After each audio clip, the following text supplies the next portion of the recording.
RCB டீமோட playing 11 எதாக இருக்கும்னா சால்ட்டு, கோலி, பெத்தல், அப்புறம் பட்டித்தாரு, ஜிதேஷ் சர்மா, ரொமாரியோ ஷெப்பர்டு, குணால் பாண்டியா, புவனேஷ்குமார், ஹேசல்வுட்டு, யாஸ்தயால் இவங்கள தான் ப்ராபபிள் 11 இருக்கலாம். இம்பேக்டில் வந்து ஸ்ரேயா சர்மா ஸ்பின் பவுலர் அவர் ஆடலாம். சரி, ஓகே. நம்ம வந்து இப்போ இந்த டீம் 11 பேப்பரில் ஆன் பேப்பர் படிக்கும்போது ஸ்ட்ராங்காக இருக்கிற மாதிரி இருக்குது. லாஸ்ட் இயரோட கோரை அப்படியே ரிட்டைன் பண்ண மாதிரி இருக்குது. அதில் யாரும் இல்லாத மாதிரி இல்லை. அதனால் வந்து இந்த வருஷமும் இவங்க கன்ஃபார்மாக நல்லா தான் பர்ஃபார்ம் பண்ண போகிறாங்க. லாஸ்ட் டைம் இவங்க தானே சாம்பியன்ஸு. இவங்க தான் சாம்பியன்ஸு. இது வரைக்கும் நம்ம ஃபஸ்ட்டு 3 டீமில் வந்து நம்ம மும்பை, சிஎஸ்கே கூட ஆர்சிபி சேர்த்து வச்சதுனால ஆர்சிபியும் வந்து மும்பை ஃபேன்ஸோ சிஎஸ்கே ஃபேன்ஸோ நம்ம மேலே கோச்சிக்கக்கூடாது. இது வந்து பர்ஃபார்மன்ஸ் பேஸில் நம்ம வந்து இந்த 3 டீமையும் ஃபஸ்ட்டு செலக்ட் பண்ணல. 3 டீமையும் கம்பேர் பண்ணுறதுக்கு மெயின் காரணம் வந்து ஃபேன் பேஸை பேஸ் பண்ணி தான். பர்ஃபார்மன்ஸில் பேஸ் பண்ணோம்னா ஆர்சிபி வந்து மும்பைக்கிட்டேயோ சிஎஸ்கேக்கிட்டேயோ கிட்டே வர முடியாது. ஸோ வந்து இந்த மென்டல் பீஸ்லாம் பற்றி பேசும்போது ஆர்சிபி வந்து கிட்டத்தட்ட 17 வருஷத்தில் ஒரு வருஷம் தான் எனக்கு தெரிஞ்சு பீஸோடு இருந்திருக்காங்க. மற்றபடி அந்த 16 வருஷமும் அவங்க மென்டலி வந்து அஃபெக்ட் ஆகி தான் இருந்தாங்க. ஸோ போன வருஷம் டீம் அவங்க கோர் டீம் வந்து அப்படியே ரிட்டைன் பண்ணியிருக்காங்க. ஸோ இந்த வருஷமும் அவங்க நல்லா தான் பர்ஃபார்ம் பண்ண போகிறாங்க அப்படின்னு நம்ம யோசிச்சோம்னா அதில் சில டவுட்ஸ் இருக்குது. ஏன்னா போன வருஷம் ஆர்சிபி வந்து நல்லா பர்ஃபார்ம் பண்ணதில் மெயின் ரீசன் வந்து டாப் ஆர்டரில் வந்து சால்ட்டு உங்களுக்கு பயங்கரமாக ஸ்டார்ட் பண்ணி கொடுப்பாரு அக்ரெசிவாக.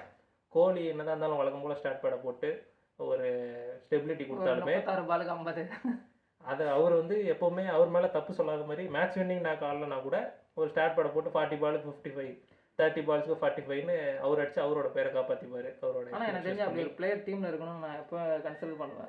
எனக்கு தெரிஞ்சு கரெக்டு தான். பொட்டான்ஷியல் டு ஸ்டாப் த விக்கெட்டை வந்து நிறுத்தக்கூடிய ஒரு பிளேயர் எப்பவுமே இருக்கணும். அதில் கோலி எனக்கு தெரிஞ்ச ஒரு முக்கியமான பிளேயர் தான். என்ன பிரச்சனை அப்படின்னா அது சில பிச்சஸில் அது தேவைப்படும். இப்போ அப்டேட் ஆன மாடர்ன் T20 கிரிக்கெட்டில் அந்த மாதிரி ஒரு பிளேயர் நிறுத்தி ஆடுற மாதிரி இப்போ ரூட் மாதிரி, விராட் கோலி மாதிரி, வில்லியம்சன் மாதிரி பிளேயர்கள்லாம் இப்போ வந்து தேவைப்படுறதில்ல. இப்போ 240 அந்த மாதிரி பிச்சஸ்லாம் கோலியோட ஸ்ட்ரைக் ரேட் ப்ராப்ளமாக இருக்கும்னு நினைக்கிறேன். இஷ்யூ ஆக தான் செய்யும். ஆனால் கோலி வந்து நம்ம ரூட் மாதிரியோ வில்லியம்சன் மாதிரியோ இல்லாமல் இப்போ வந்து ஓரளவுக்கு ஹிட்டிங் எபிலிட்டி நிறையா வந்து இம்ப்ரூவ் பண்ணிட்டாரு.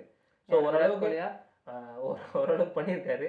அட்லீஸ்ட் வந்து ஒரு மேட்ச் வின்னிங் நான் ஆடமுலனா கூட ஸ்டார்ட் பண்ணும்போதே ஃபஸ்ட்டு 10 பால்ஸ்லேயே பவர் பிளேல ஓப்பனிங்கே ஆடுறதுனால இன்ஃபீல்டில் தான் இருப்பாங்க பிளேயர்ஸ், அவங்க ஃபீல்டர்ஸ்லாம். ஸோ வந்து பவுண்ட்ரி சான்சஸ் வந்து அதிகம் ஹிட் பண்ணுறது. ஸோ ஸ்டார்ட் பண்ணி ஓரளவுக்கு டீசெண்டாக அவர் மேலே எந்த பிரச்சனையும் வராத அளவுக்கு சமாளிச்சிருவாருன்னு தான் நினைக்கிறேன். ஸோ இப்போ நான் மெயினாக சொல்ல வந்தது என்னென்னா, போன வருஷம் ஆர்சிபி டைட்டில் அடிக்கிறதுக்கான மெயின் ரீசனாக இருந்ததில் டாப் ஆர்டரில் வந்து சால்ட்டு சூப்பராக ஸ்டார்ட் பண்ணி கொடுத்தாரு. முக்கால்வாசி மேட்சஸ்லாம் நல்லா ஸ்டார்ட் பண்ணி கொடுத்தாரு. மிடில் ஆர்டரில் வந்து பட்டிதர் நிறைய மேட்சஸில் வந்து குரூஷியல் ஆடினார். எஸ்பெஷலி ஸ்பின்னர்ஸை வந்து போடக்கூடாத அளவுக்கு செம்மையாக ஹிட் பண்ணார். அதுக்கப்புறம் டிம் டேவிட் வந்து போன தடவை மொரட்டு ஃபார்மில் இருந்தார். டேவிட் வந்து போன தடவை அவங்களுக்கு வந்து சில மேட்சஸ் வந்து கைவிட்டு போன மேட்சஸ் எல்லாம் இழுத்து பிடிச்சி அடிச்சு ஜெயிச்சு கொடுத்தாரு. நிறைய மேட்சஸில் லாஸ்ட் 2 ஹவர்ஸில் பயங்கரமாக ஸ்கோர் பண்ணி 16 பாலுக்கு ஒரு 30 ரன் 15 பாலுக்கு சேஸ் பண்ண வேண்டிய டார்கெட்டே பயங்கரமாக மாற்றி விட்டார். அதே மாதிரி பவுலிங்கில் ஹேசலோட 4 ஓவர் பும்ராக்கு நிகராக கோல்டாக அவரும் போட்டு கொடுத்தாரு. ஸோ இந்த வருஷம் பார்த்தோம் அப்படின்னா லாஸ்ட்டில் நடந்த இப்போ T20 வேர்ல்டு கப்பில் ரீசனாக இருந்ததில் சால்ட்டோட ஃபார்ம் வந்து கேள்விக்குறி தான். அதே மாதிரி டீம் டேவிட் வந்து ஒரு இன்ஜுரிக்கு அப்புறம் திருப்பி வந்தார். ஆஸ்திரேலியா டீமோட மொத்த பர்ஃபார்மன்ஸுமே அடி வாங்கிச்சு. அதில் டேவிடும் 1-2 மேட்ச் இன்ஜுரிலேருந்து திருப்பி வந்து ஆடினாலும் அவரால் டீம் டேவிட் மாதிரி ஆட முடியல. ஸோ அது ஒரு பிரச்சனை. அதே மாதிரி ஹேசல்வுட் இன்னும் இன்ஜுரிலேருந்து முழுசாக ரெக்கவர் ஆகவே இல்லை. அவர் மோஸ்ட் ப்ராபப்ளி ஸ்டார்ட் பண்ணுறதே டவுட்டு தான்றாங்க. அட்லீஸ்ட் ஃபஸ்ட்டு 3 மேட்சஸ்க்கு ஹேசல்வுட் ஆட மாட்டார். ஸோ ஆர்சிபியோட பழைய கோரை அவங்க ரீட்டைன் பண்ணியிருந்தாலும் அந்த பழைய கோரில் இருக்கிற முக்கியமான 2-3 பிளேயர்ஸ் வந்து ஃபார்ம் வந்து டவுட்டாக இருக்குது, அவுட் ஆஃப் ஃபார்மில் இருக்காங்க. ஹேசல்வுட் வந்து ஆடுறதுக்கான சான்சஸ் கம்மி தான். ஆனால் அவங்க ஹேசல்வுட்டுக்கு சூப்பராக ஒரு ரீப்ளேஸ்மெண்ட் எடுத்திருக்காங்க, ஜேக்கப் டஃபி. அவர் வந்து இப்போது இந்த வேர்ல்டு கப் T20 டோர்னமெண்ட் ஆரம்பிக்கிறதுக்கு முன்னாடி நம்பர் 1 T20 பவுலர் அவர் தான். அந்த அளவுக்கு நல்லா போடக்கூடியவர் தான். ஆனால் இந்தியன் கண்டிஷன்ஸில் பெருசாக ஒன்றும் சூட் ஆகலை. இந்த T20 டோர்னமெண்ட்டில் வேர்ல்டு கப்பில் அடிச்சிட்டாங்க. ஆனாலுமே அவர் போட்டுருவார் தான் நினைக்கிறேன். ஹேசல்வுட் இல்லாத அவர் ஓரளவுக்கு மேட்ச் பண்ணிடுவார். இருந்தாலும் ஹேசல்வுட் இருக்கிற மாதிரி வராது. ஸோ வித்தவுட் ஹேசல்வுட் வந்து ஆர்சிபியோட பிளே ஆஃப் சான்சஸ் வந்து எனக்கு தெரிஞ்சு ரொம்பவே கஷ்டம் தான். அதே ஹேசல்வுட் வந்துட்டார், ஃபஸ்ட்டு ஒரு 3 to 5 மேட்சஸ் வந்து ஹேசல்வுட் ஆடலை. ஜேக்கப் டஃபி வச்சு ஓரளவுக்கு நீட்டாக சமாளித்து அந்த 5 மேட்ச்சில் ஒரு 2 மேட்சாவது அவங்க ஜெயிச்சிட்டாங்க அப்படின்னா, அதுக்கப்புறம் ஹேசல்வுட் வந்துட்டார் அப்படின்னா மீதி இருக்கிற 9 மேட்சஸில் வந்து நிச்சயமாக ஹேசல்வுட் இருக்கிற காரணத்தினால பர்ஃபார்மன்ஸ் பண்ணி பிளேயர்ஸ் வந்துடுவாங்க. ஆனால் ஹேசல்வுட் வந்து அவைலபிலிட்டி இல்லை அப்படின்ற பட்சத்தில் ஆர்சிபியோட பிளேயர் சான்சஸ் வந்து டவுட்டு தான். 50-50 தான். இல்லைன்னு சொல்ல முடியாது, ஓகேன்னு சொல்ல முடியாது.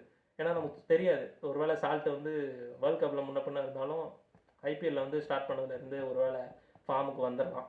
கோலி பற்றி சொல்ல தேவையில்ல, அவர் எப்படி வந்தாலுமே டக்கு டக்குன்னு ரோஹித் சர்மா மாதிரி எல்லா மேட்சும் விட்டு போயிடுவார்னு சொல்ல முடியாது. ஏதோ 30-40 ரன்ன பால் ஆடினாலுமே அப்படி டக்குன்னு விக்கெட்டை கொடுத்துட்டு போயிட மாட்டார். ஸோ கோலி வந்து அந்த ஓப்பனிங் அவரோட ஸ்டெபிலிட்டி கொடுத்துருவாரு. மற்றபடி ஃபினிஷருக்கும் ஜித்தேஷ் சர்மா வந்து அவரோட ஃபார்மும் ஆக்சுவலாக ஆர்சிபிக்கு ஒரு மைனஸ் தான். இப்போ லாஸ்ட்டாக நடந்த டொமஸ்டிக்கில் வந்து ஜித்தேஷ் சர்மாவோட பர்ஃபார்மன்ஸ் ரொம்ப மோசமாக தான் இருந்திருக்கு. எனக்கு தெரிஞ்சு அவரோட ஆவரேஜ் வந்து சிங்கிள் டிஜிட்டில் இருக்கிறதா கேள்விப்பட்டேன். ஸோ வந்து ஜித்தேஷ் சர்மாவோட ஃபார்மும் ஒரு கேள்விக்குறி தான். ரொமாரியோ ஷெப்பர்டு நல்லா பேட்டிங் ஆகட்டும், பவுலிங்கும் இப்போ கொஞ்சம் இம்ப்ரூவ் பண்ணியிருக்காரு, பேட்டிங்கும் நல்ல டச்சில் இருக்காரு. ஸோ ரொமாரியோ ஷெப்பர்டு கண்டிப்பாக ப்ளஸ்ஸாக தான் இருப்பார். எனக்கு தெரிஞ்சு ஆர்சிபியோட சான்சஸ் வந்து 50-50 தான். வித்தவுட் ஹேசல்வுட் 50-50 தான். ஹேசல்வுட் இருந்தாருன்னா பிளே ஆஃப் சான்சஸ் வந்து பிரைட்டாக இருக்குது. மும்பை அளவுக்கு இல்லைனாலும் அடித்து சொல்ல முடியாது. மும்பை சொல்கிற மாதிரி கன்ஃபார்மாக பிளேயிங் லெவலில் இருப்பாங்க, பிளே ஆஃப் போயிடுவாங்க அப்படின்ற அளவுக்கு இல்லைனாலும் இவங்களோட சான்ஸ் வந்து 50-50 இருக்கும். ஸோ ஹேசல்வுட் தான் இவங்களோட ட்ரம்ப் கார்டு. அவரை பொறுத்து தான் ஆர்சிபியோட தலையெழுத்து இந்த சீசனில் இருக்கும்னு நான் நினைக்கிறேன். பிளேயிங் லெவலில் இவங்களுக்கு இன்னொரு ஆப்ஷன் வெங்கடேஷ் ஐயர் மாதிரி இருக்கிறாங்க. பட்டித்தார் வந்து அது வந்து ஆக்சுவலாக இவங்க வெங்கடேஷ் ஐயரை வந்து அந்த நம்பர் 3 ஸ்பாட் பிளான் பண்ணி தான் எடுத்தாங்க. ஸோ வந்து ஆனால் படிக்கல் வந்து இந்த லாஸ்ட் டொமஸ்டிக் சீசனில் 1 இயராகவே செம்மையாக பர்ஃபார்ம் பண்ணிட்டு வராரு. ஸோ படிக்கல் தான் இவங்க வந்து ஸ்டார்டிங் பிளேயிங் லெவலில் போடுவாங்க. படிக்கல் ஒரு வேளை சொதப்புற பட்சத்தில் டொமஸ்டிக்கில் ஒரு பர்ஃபார்மன்ஸ் பண்ணியிருக்காரு. பட் சொதப்புனா கண்டிப்பாக வெங்கடேஷ் ஐயருக்கு அந்த இடத்துல ஒரு சான்ஸ் இருக்குது. இனிஷியலாக ஸ்டார்ட் பண்ணுறது ஏன்னா வெங்கடேஷ் ஐயர் வந்து பிக் மேட்சஸில் ஓரளவு பர்ஃபார்மன்ஸ் பண்ணியிருக்காரு. டீசெண்டான பர்ஃபார்மன்ஸ் அவர்கிட்ட இருக்குது. அது மாதிரி ஓவரும் தேவைப்பட்டால் மீடியம் பேஸ் 1 or 2 ஓவர் போடுவார். ஸோ வந்து அந்த விதத்தில் பாசிட்டிவ்ஸ் இருந்தாலுமே ஸ்டார்ட் பண்ணுறது எனக்கு தெரிஞ்சு நிச்சயமாக அவங்க படிக்கல் வச்சு தான் ஸ்டார்ட் பண்ணுவாங்க. படிக்கல் சொதப்புற பட்சத்தில் அவர் வந்து கண்டிப்பாக இவர் ப்ளேஸ் பண்ணுவாங்க. இன்னொரு முக்கியமான வீக்கில் இங்கே ஆர்சிபி டீமை பொறுத்தவரை அவங்கக்கிட்ட கரண்ட்டாக T20 ஆடிட்டு இருக்கிற பிளேயர்ஸ் பார்த்தா ரொம்ப கம்மியாக தான் இருக்கிறாங்க அந்த டீமில். மற்ற எல்லாருமே மோஸ்ட்டாக ஒன்று டீமில் இல்லாதவங்களாம் இருக்காங்க, இல்லைனா T20லேருந்து ரிட்டையர்ட் ஆனவங்களாம் இருக்காங்க. அதனால் வந்து அது ஒரு வீக்லிங் தான். மேபி ரஷ்டியாக இருக்கிறதுக்கு வாய்ப்பு இருக்குது. கொஞ்சம் இப்போ ஆர்சிபியோட தேவைப்படும் அவங்களுக்கு. புது குழப்பம் என்னென்னா, இப்போ ஜேக்கப் பெத்தல் வந்து லாஸ்ட்டு T20 ரீசெண்டாக நடந்த வேர்ல்டு கப்பில் ஃபுல்லாமே பெருசாக ஆடலை. ஏன்னா அவங்க வந்து ஸ்ரீலங்காவில் ஆடினாங்க. இங்கிலாந்தோட எல்லா மேட்சஸுமே ஸ்ரீலங்காவில் ஆடினாங்க. அங்கே பிச்சர்ஸ் எல்லாமே பவுலர் ஃப்ரெண்ட்லியாக இருந்தது. ஸோ அவங்க எல்லா பேட்ஸ்மேனுமே ஸ்ட்ரகிள் ஆனாங்க, அவரும் ஸ்ட்ரகிள் ஆனார். அவரோட ஏஜுக்கு, அவரோட இன்டர்நேஷ்னல் எக்ஸ்பீரியன்ஸுக்கு அவரால் முடிஞ்ச வரைக்கும் தான் ஆடினார். ஸோ அங்கே பர்ஃபார்மன்ஸ் பெருசாக இல்லைனாலும் இந்தியாவுக்கு வந்ததுமே அவரோட பொட்டென்ஷியல் என்னென்னு காட்டினார். எஸ்பெஷலி செமிஃபைனல் மேட்ச்சில் வந்து அவர் ஆடின நாக்கு வந்து ஒன் ஆஃப் த பெஸ்ட் நாக்கு இந்த லாஸ்ட் நடந்த வேர்ல்டு கப்பில். ஸோ அந்த பேசிஸில் பார்க்கும்போது அவங்களுக்கு ஒரு சின்ன டைலாமா இப்போ வரலாம். சரி, நம்ம வந்து டிம் டேவிட் வந்து அவுட் ஆஃப் ஃபார்மில் இருக்கார், டிம் டேவிடுக்கு பதிலாக நம்ம பெத்தல் போகலாமா, பெத்தல் வச்சு ஸ்டார்ட் பண்ணலாமா அப்படின்னு. ஆனால் போன வருஷம் டிம் டேவிட் வந்து அவங்களுக்கு நிறைய மேட்ச் வின்னிங் நாக்கு ஆடிருக்காரு. அவங்களோட சக்ஸஸ்ஃபுல் டீமில் வந்து வின்னிங் டீமில் இருந்ததுனால டேவிட் வச்சு தான் ஸ்டார்ட் பண்ணுவாங்க மோஸ்ட் ப்ராபபிலி. ஆனால் பெத்தல் வந்து நல்லா ஆடுறாரு. ஆனால் கம்பேரிட்டிவ்லி எனக்கு தெரிஞ்சு யார் ஹிட் பண்ணுறதுல யார் பெரியாங்கன்னா எனக்கு தெரிஞ்சு டிம் டேவிட் தான் பெரிய ஆள். டேவிட் வந்து ஃபினிஷரு, ரோல் ரெண்டு பேருமே கம்ப்ளீட் டிஃப்ரெண்ட். பெத்தல் எப்படின்னு பார்த்தோன்னா ஒரு பெத்தலால கடைசியாக அவரோட ஸ்ட்ரென்த்தை போட்டு எல்லா பாலையும் பெத்தல் பிளேயிங் லெவலில் கேட்டால் கொஞ்சம் டவுட் தான். பெத்தல் பிளேயிங் லெவலில் ஆடுறதா இருந்தால் ஒன்று ஓப்பனிங் ஆடணும், இல்லை நம்பர் 3 ஆடணும், மேக்ஸிமம் நம்பர் 4 வரைக்கும் ஆடலாம். அதுக்கு கீழே பெத்தல் ஆடுறது வேஸ்ட்டு, ஆடாமே இருக்கலாம். ஆனால் டிம் டேவிட் அப்படி கிடையாது, ஒரு ஃப்ளோட்டர் மாதிரி யூஸ் பண்ணலாம். நம்பர் 4 அனுப்பலாம், அதுக்கு கீழே எங்கே வேணால் அனுப்பலாம். அவரால் ஃபர்ஸ்ட் 2 பால்ல இருந்தே ஹிட் பண்ண ஆரம்பிச்சிட முடியும் டிம் டேவிட்டால. பட் பெத்தலுக்கு அந்த எபிலிட்டி எனக்கு தெரிஞ்சு கொஞ்சம் டவுட் தான் அப்படின்னு நினைக்கிறாங்க. ஆனால் பெத்தல் வந்து இப்போ அந்த செமிஃபைனல் மேட்ச் பார்த்தவங்களுக்கு தெரியும் பெத்தலால் வந்து எந்த அளவு 6 ஹிட்டிங் எபிலிட்டி இருக்குன்னு. பவர் வைஸ் பார்த்தோம்னா டேவிட் வந்து பெட்டர் பவர்ஃபுல் பிளேயராக இருந்தாலுமே 6 ஹிட்டிங் எபிலிட்டி வந்து பெத்தல்கிட்டே இருக்குது. ஸோ வந்து பெத்தலாலேயும் அதை பண்ண முடியும். ஆனால் ஓவர் வந்து சேம் 2 பேரும் தான். பவுலிங்கை இவரும் தேவைப்பட்டால் 1-2 ஓவர் போட முடியும், டேவிடாலேயும் 1-2 ஓவர் போட முடியும். 2 பேருமே சூப்பர் ஃபீல்டரு. ஸோ 2 பேருமே ஓரளவு சிமிலர் பிளேயர்ஸ் தான். டேவிட் இருக்கிற ஒரே ஒரு ப்ளஸ் என்னென்னா அவர் வந்து அவரோட பவர் ப்ளஸ் வந்து ஃபினிஷிங் எபிலிட்டி, எக்ஸ்பீரியன்ஸ் ஜாஸ்தி பெத்தலை விட. நிறைய மேட்சஸ் க்ளோஸ் அப் போன மேட்சஸ் ஃபினிஷ் பண்ணி கொடுத்துருக்காரு. ஆஸ்திரேலியா டீமுக்கு ஆடுறாரு. ஸோ பெட்டர் கான்ஃபிடென்ட்டாக ஆடுவார். டெத் ஸ்டேஜ்லாம் இம்பாக்ட்ல இவங்களுக்கு வேறு யாரும் சப்போர்ட் பண்ணுவாங்கன்னு நினைக்கிறேன். இம்பாக்டில் இவங்க போன வருஷம் இவங்க மேக்ஸிமமாக இம்பாக்ட் பிளேயரில் யூஸ் பண்ணது சுயா சர்மா தான். இந்த ஸ்வப்னில் சிங்கை சில மேட்சஸ் யூஸ் பண்ணாங்க. அதை தவிர்த்து இவங்க பெரும்பாலும் பேட்ஸ்மேன் யாரையுமே இம்பாக்ட் சப்பாக யூஸ் பண்ணுறது இல்லை இவங்களோட. ஏன்னா இவங்க இருக்கிற பேட்ஸ்மேனே போன தடவை எல்லாருமே பர்ஃபார்ம் பண்ணிட்டாங்க. இவங்களுக்கு பேட்டிங் கொலாப்ஸ்ன்றது ஆர்சிபிக்கு போன சீசனில் நடக்கவே இல்லை பெருசாக. அதனால் இவங்க எப்போவுமே ஃபர்ஸ்ட் இன்னிங்ஸ் ஃபுல்லாக டீசெண்டாக ஆடிட்டு பேட்டிங் வந்து இவங்க ஆடி ஒரு நல்ல ஸ்கோரை போட்டு செகண்ட் இன்னிங்ஸில் வந்து சுயா சர்மா கொண்டு வந்து ஒரு 4 ஓவர் நல்லா போட்டுருங்க, செம்ம பர்ஃபார்மன்ஸாக வரும். சரி, ஓகே. இன்னொரு டவுட் என்னென்னா ஆர்சிபியில் இப்போ ஹேசல்வுட் இல்லை, இன்ஜுரி காரணமாக ஸ்டார்டிங்கில் விளாட முடியலன்னா அதனால் ஜேக்கப் டஃபி விளாண்டாலுமே பவுலிங் எந்த அளவுக்கு இம்பாக்ட்ஃபுல்லாக இருக்கும்னு நினைக்கிறேன் ஆர்சிபி வருது. எனக்கு என்னமோ புவனேஷ்குமாரோ, குணால் பாண்டியாவோ, யாஸ் தயாலோ, இவங்க 4 பேருமே எனக்கு தெரிஞ்சு டீம்லேயும் விளாடல. எனக்கு தெரிஞ்சு ப்ராக்டிஸ் பண்ணிட்டு வந்தாலுமே அந்த அளவுக்கு ஸ்டார்டிங்லேருந்து எஃபெக்டிவாக இருப்பாங்கன்னு கேட்டால் டவுட்டு தான். ஸோ பவுலிங் ஒரு பெரிய ப்ராப்ளமாக அதான் இருக்கும்னு நான் நினைக்கிறேன் சொல்கிறேன், ஆர்சிபிக்கு. மும்பை மாதிரியே ஆர்சிபிக்கும் பேட்டிங்கில் வந்து பெருசாக குறை இல்லை. ஆனால் மும்பையில் இருக்கிற பிளேயர்ஸ் வந்து பேட்டிங்கில் சில பேர்லாம் ஃபார்மில் இருக்காங்க. இங்கே வந்து பேட்டிங்கில் இருக்கிற முக்கியமான பேர் எல்லாமே கொஞ்சம் ஃபார்ம் அவுட்டில் தான் இருக்காங்க. ஆனால் பவுலிங்கில் வந்து இப்போ நம்ம பேராக பார்க்கும்போது பெரிய பேர் இல்லைன்ற மாதிரி இருந்தாலுமே ஹேசல்வுட் இல்லாமல் ஜேக்கப் டஃபி வச்சுக்கிட்டா கூட ஜேக்கப் டஃபி எப்படி பார்த்தாலும் நம்பர் 1 T20 வேர்ல்டு கப் பவுலராக இந்த T20 இன்டர்நேஷனல் பவுலராக இருக்கிற பட்சத்தில் அவர் வந்து அவ்வளோ சுமாராக ஒன்றும் போட்டுற மாட்டார். ஒரு சில மேட்ச் அடி வாங்கினாலும் ஒரு சில மேட்ச் நிச்சயமாக நம்பர் 1 அவர் தான். நான் இப்போ T20 வேர்ல்டு கப் ஆரம்பிக்கிற வரைக்கும் வந்தாங்க. அதுக்கப்புறமா வருண் சக்கரவர்த்தி வந்தாங்க. இப்பயும் நம்பர் 2 பவுலர் வந்து ஜேக்கப் டஃபி தான் நினைக்கிறேன் இன்டர்நேஷனலில் T20 பொறுத்த வரைக்கும். ஸோ ஹேசல்வுட் இல்லைனாலுமே அவர் ஓரளவுக்கு சமாளிச்சிருவார்.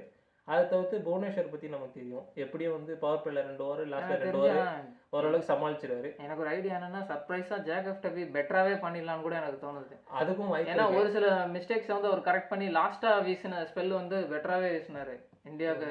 போன வருஷத்தோட இந்த ஆர்சிபியோட பழைய பீடையெல்லாம் நம்ம வந்து இனிமேல் நம்பிட்டு இருக்க முடியாது, சொல்ல முடியாது. இல்லை நம்ம விராட் கோலி இருந்தாலுமே கப் அடிக்க முடியும் அப்படின்றத பட்டிதர் வந்து செஞ்சு காட்டிட்டதுனால நம்ம வந்து ஹேசல்வுட் அதே மாதிரி இந்த டைம் இல்லைன்னா கூட ஜேக்கப் டஃபி ஹேசல்வுட்டை விட நல்லா போட கூட வாய்ப்பு இருக்கு. நீ சொன்ன மாதிரி அந்த பாசிட்டிவான திங்ஸ் நடக்கிறது வாய்ப்பு இருக்குது. ஆர்சிபியோட ஃபார்ச்சூன்ஸ் எல்லாமே சேஞ்ச் ஆன மாதிரி தான் இருக்கு போன ஐபிஎல்ல இருந்து. ஸோ ஆர்சிபி இனிமேல் நம்ம பழைய மாதிரி கண்டென்ட்டாக மாற்ற முடியுமான்றது தெரியல. 6 வெளியில் போய் காணாமல் போய் அவங்களுக்கு ஃப்ரெஷ் பால் கிடச்சி ஃப்ரெஷ் பாலாக ஓல்டு பால் கிடச்சதுன்னு நினைக்கிறேன்ல. ஆமாம், அந்த பால் வெளியே போய் அதுக்கு பதிலாக வேற பால் ரிப்ளேஸ் பண்ணி அதுக்கப்புறம் அவங்க டைப் பண்ணி போட்டு எஸ்டாயெல்லாம் நல்லா போட்டு மேட்ச் ஜெயிச்சிட்டாங்க. ஆர்சிபி அந்த மாதிரிலாம் நடக்காது.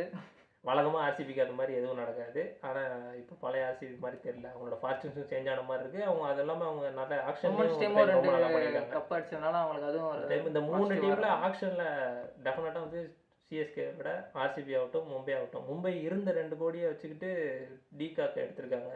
ட்ரேடும் ஒரு சூப்பர் ட்ரேட் பண்ணிருக்காங்க. வில்ஜாக்ஸ் எடுத்திருக்காங்களா? வில்ஜாக்ஸ் வந்து ஆல்ரெடி அங்கே தான் இருக்கு. இன்னொரு ஏதோ ஒரு பிளேயர் வந்து அவங்க கம்மி ரேட்டுக்கு தான் முடிச்சிட்டாங்களே மும்பை. டிகாக்கு தான் வந்து 1 கோடியில் இன்னும் ஏதோ ஒரு பிளேயர் டிகாக்கு தான் பேஸ் பிரைஸில் வாங்கினாங்க. டிகாக்கு தவிர்த்து எனக்கு தெரிஞ்சு ருதர்ஃபோர்டு வந்து ட்ரேட் பண்ணாங்க. சரி ஓகே, இப்போ ஆர்சிபியோட சான்சஸ் அவ்வளோதானா? ஆர்சிபி பற்றி வேறு என்ன சொல்ல வேண்டியதா? சரி ஓகே, என்னை பொறுத்த வரைக்கும் அப்போ ஆர்சிபி இந்த டைம் வந்து 50-50 சான்ஸ் தான். அவங்களோட ஃபேட் வந்து ஹேசல்வுட் விளையாட போறாரா இல்லையான்றதை வச்சு தான் இருக்க போகுது. ஸோ மும்பை இந்தியன்ஸ் சொன்ன மாதிரி ஹேசல்வுட் கூட சில சமயம் அடிச்சு கிழிச்சு விட்டுருக்காங்க. சிஎஸ்கேல இருந்தப்போ அப்படிலாம் ஒன்றும் ஹேசல்வுட்னு பயப்பட தேவையில்ல. இப்போ போன தடவை போன ஐபிஎல் சீசன் ஆரம்பிக்கிறதுக்கு முன்னாடி ஹேசல்வுட் ஒரு பெரிய விஷயமெல்லாம் எனக்கெல்லாம் அப்படி தெரியல. ஏன்னா அவர் சென்னைக்கு போடும்போது ஓரளவு டீசெண்டாக தான் போட்டுட்டு இருந்தாரு தவிர அவர் பெரிய ஒரு T20 போடுறான்னு கேட்டால் இல்லைன்ற மாதிரி தான் இருந்துச்சு. நல்ல லைனல் லென்த்ல போடுவார். அவர் ஒரு proper test match bowler. Lionel length வந்து மெஷின் மாதிரி பவுலிங் மிஷின் மாதிரி கரெக்டாக லைனல் லென்த் வைக்கக்கூடிய பவுலர் தான். மற்றபடி T20க்கு ஏற்ற வேரியேஷன்ஸ் இருக்கா, அவர்கிட்ட ஸ்லோ பால் இருக்கா, யார்கர்ஸ் இருக்கா அப்படின்லாம் கேட்டால் கேள்விக்குறி தான். ஆனால் அப்படி தான் நினச்சிட்டு இருந்தோம் நம்ம. போன ஐபிஎல்ல வந்து ஹேசல்வுட் வந்து அதை நமக்கு அப்படியே மாற்றிட்டாரு. அவர் டெஸ்ட் மேட்ச் பவுலிங்கு ப்ராப்பர் லைனல் லென்த்தை வச்சு T20 கிரிக்கெட்டில் வந்து நம்ம பேட்ஸ்மேனுக்கு ஆட்டம் காட்டலான்றதை செஞ்சு காட்டாரு. ஸோ அதை வச்சு பார்க்கும்போது நம்ம போன வருஷம் பர்ஃபார்மன்ஸ் வச்சு பார்க்கும்போது ஹேசல்வுட் தான் கண்டிப்பாக இந்த டைமும் கீயாக இருப்பார். ஸோ ஹேசல்வுட் இல்லைன்ற பட்சத்துக்கு ஆர்சிபிக்கு அது ஒரு பெரிய லாஸ் தான். ஸோ அதை அவங்க ஜேக்கப் டஃபி வச்சு எந்தளவுக்கு சமாளிக்கிறாங்க, புவனேஸ்வர் எந்தளவுக்கு ஹேசல்வுட் இல்லாத மேட்சப் பண்ணுறாரு. எஸ் தயால் போன வருஷம் போட்ட மாதிரியே குரூஷியலாக சில ஓவர்ஸ் போடுவாரா. குருணால் பாண்டியா வழக்கம் போல் எக்ஸ்பெக்டேஷனுக்கு மீறி அவருக்கு எப்போவுமே பஞ்சை போட்ட வைக் தான். குருணால் பாண்டியா எப்போவுமே நம்ம பெருசாக மதிக்க மாட்டோம்.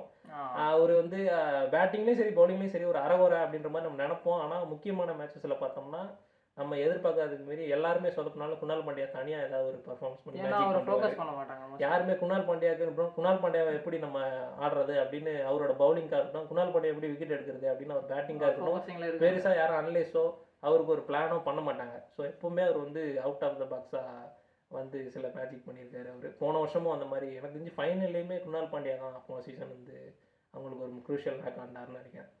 ஸோ நமக்கு ஃபைனலாக ஏதோ ஒரு பிளே ஆஃப் நாக் அவுட் மேட்சஸில் வந்து 60 ரன்ஸ் ஒன்று ரொம்ப குயிக் ஆச்சு. பவுலிங்கும் டீசெண்டாக போட்டாப்ல. பவுலிங்கும் அதே மாதிரி எப்படியாவது